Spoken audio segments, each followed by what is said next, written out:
How to download Warzone Mobile on iPhone. The first step is on the home page of your iPhone. You'll want to click on the App Store icon. Once you're on the App Store, click the bottom right hand corner where it says search. Then you want to type in Warzone into the search bar. Once there, you want to scroll down past Call of Duty Mobile. That's not it. You want to go to this icon here where it says Call of Duty Warzone Mobile. There you can click on Get. Then if it's available for download, you can click Confirm, download it, install it.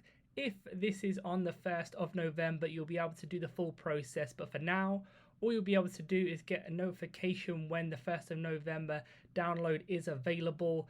That's all that's available now for you to do if this is before the 1st of November 2023. After that, you want to come back to this page, download it fully, and then the app icon should appear on the homepage of your iPhone, and then you'll be able to go ahead and play the Call of Duty Warzone Mobile. So please do leave a like if it helps, and subscribe for more helpful videos.